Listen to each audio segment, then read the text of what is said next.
What the happened in Super Bowl 56? This game felt like a break from the usual, as we got to see some fresh faces like Joe Burrow, second-year quarterback for the Bengals, leading an inexperienced team on a tear through the playoffs. An experienced veteran, Matt Stafford, who'd spent most of his time in the league quietly wasting away on the Lions, but was traded to the LA Rams that season in search of a ring. First possession of the game by the Rams started well as they converted a first down on a dump-off to Cam Akers, but two negative plays in a row forced them to punt the ball to the Bengals. Joe Burrow and the Bengals started their first possession in good field position at their own 42-yard line, where they failed to convert on third at midfield. Then they made a risky decision early in the game to go for it on 4th and 1, where Joe tried to force the ball to Jamar Chase in double coverage, and they turned the ball over to the Rams. On 3rd and 4 for the Rams, Cooper Kupp caught the ball in the backfield and stiff-armed a defender before getting the Rams into scoring position. After a few touches by running back Darrell Henderson, Stafford found vet wide receiver Odell Beckham Jr. one-on-one with Mike Hilton down the sideline. The 29-year-old Beckham elevated and came down with the ball, giving LA the first points of the game, 7-0. The Bengals' next possession ended up being a quick 3-and-out as Joe Burrow's pass on 3rd down sailed over the head of Chris Evans. The Rams' next possession wasn't much better as they got backed up by a false start, and the Bengals' D looked ready for the run and short passing game. After a good-looking punt ended up being returned for 20 yards and giving the Bengals better field position, Joe Mixon shot through the B gap for a nice run before Joe Burrow found Jamar Chase, who made a one-handed grab to get the Bengals down to the 10-yard line. After a dropped pass by Mixon and a hospital ball in the end zone to T. Higgins, the Rams came away with a big stop and forced the Bengals to settle for 3 on this once promising possession. The Rams' next possession looked like it might be over before it began, as they were at a daunting 3rd and 11, where Stafford stood poised in the pocket and delivered a strike on a long developing dig route to Beckham,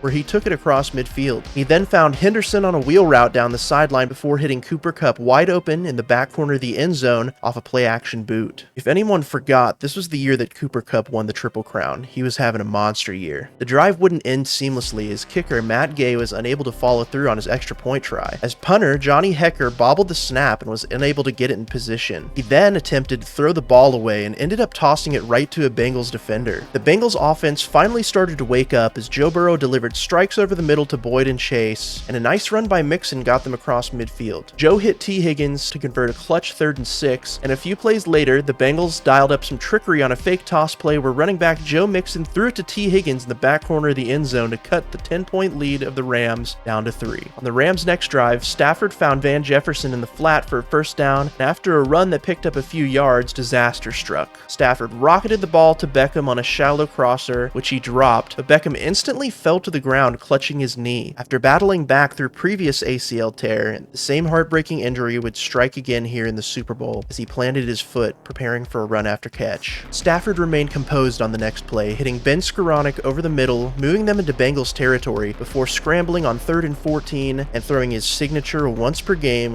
what the f was that interception, Jesse Bates in the end zone. After starting the drive from deep in their own territory and picking up a few methodical short gains and a first down, Joe Burrow tried stepping up in the pocket on 3rd and was swarmed, forcing the Bengals to punt one more time, giving the Rams one more possession with 30 seconds in the half. The Rams, however, weren't able to do much and ended up punting, content to go to halftime with a 3-point lead. On the first play of the second half, Joe Burrow scrambled to his right and flung the ball all the way back across the field to a seemingly wide open T. Higgins, who took it all the way to the end zone uncontested. Cornerback Jalen Ramsey just looked up at the Jumbotron stunned. As it turns out, Higgins literally slung Jalen Ramsey down by his face mask, which would usually be a no-brainer call from the officials. That would have wiped the score off the board and would have actually backed the Bengals up 15 yards. Instead, they were awarded with a touchdown on a fluky no call from the refs on the most important play of the game up to that point. On the next play, the Rams' first of the half, Stafford threw to Skoranek too far in front, causing him to tip the ball in the air, gift-wrapped for cornerback Chidobe Awuzie, setting up the Bengals in prime field position after they just scored and taken the lead on the previous possession. Joe Burrow tried scrambling for the sideline before being shoved out violently by Aaron Donald before a mild crash out erupted. After play resumed, Burrow threw a quick slant to Chase, getting them to 4th and 1 at the 22-yard line, before the shyster took it himself and slid after picking up the first. After a few short gains, Aaron Donald bulldozed the right guard back into Burrow and sacked him for a huge loss, forcing them to settle for a field goal after being gifted great field position. After a few unsuccessful plays left them at 3rd and 8, Stafford threw a back shoulder ball to running back Darrell Henderson, who spun out of bounds across the 40. After standing in the pocket and delivering a strike to Cooper Kupp on 2nd and 9, followed by a few more white guy throws, the Rams found themselves on 3rd and 5, where they ran a fake end around where Cooper Kupp was supposed to throw it to Matt Stafford, but ended up throwing it over his head, and they were unable to convert, settling for 3. On the Bengals' next drive,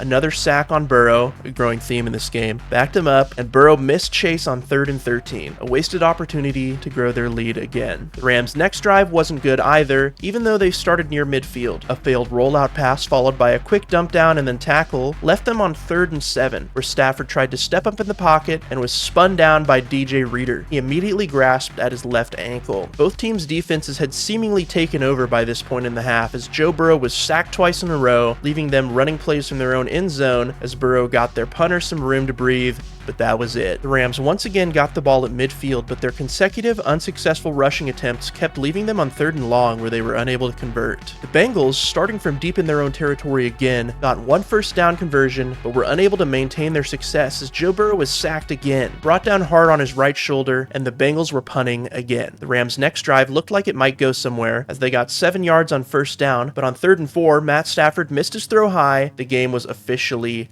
a punt fest. Cincy decided to get in bigger formations and start running the ball, begin bleeding the clock early in the 4th quarter with their lead, as Joe Mixon got 3 touches in a row before Burrow hit Chris Evans on a swing pass to pick up another first. The Bengals' play calls proved to be too conservative, as an unsuccessful screen and rush by Joe Mixon left the offense at 3rd and 9, where Burrow quickly slung it to Tyler Boyd, who dropped the pass short of the sticks. The Rams' next possession started grimly, as they were stuck at 4th and 1 on their own 30-yard line, where whimsical Giga Chad supercoach Sean McVay made a big nutsack decision to go for it with a handoff to his best player on the field, Cooper Kupp, who knifed his way through the defense to get the first down and then some. The Rams' offense awoke as Stafford hit Kupp again, followed by NPC white guy tight end preset 2. He then found Akers for a short gain in the flat, and then made a beautiful no-look throw to Kupp on a post between 2 defenders, where he rumbled down to the 25-yard line. Kupp was on fire as he caught another ball, followed by a shifty run by Cam Akers. The Bengals defense forced 2 throwaways by Stafford, but on 3rd and goal, linebacker Logan Wilson held Cooper Kupp, giving them a fresh set of downs, and on the very next play, Eli Apple fell down, leaving Kupp open for a touchdown that was negated by a penalty. On the next snap, however, Stafford missed Kupp, who was being held again. And then finally, Stafford hit Kupp in the end zone on a back shoulder throw to give the Rams the lead again, with 1:25 left in the game. With a 3-point deficit, the Bengals only needed to get into field goal range to tie the game, and it looked like they might easily,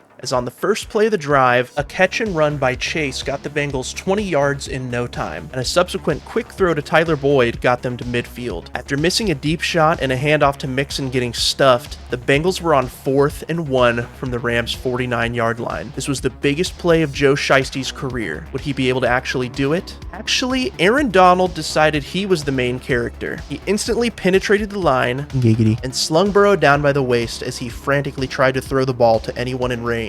The ball fell incomplete, and Burrow picked himself up, stunned. Aaron Donald had just won the Rams the game when they needed him most. Tears streamed down OBJ's eyes as he, Stafford, Kupp, Donald, Whitworth, and McVay had finally won a much-deserved ring with their combined efforts. Hey guys, thanks for watching. If you liked the video, please subscribe to the channel for more. I'm going back and making a what the f happened video for every past Super Bowl. I've also made a what the f happened video for this year's Super Bowl if you guys want to check that out too. Peace!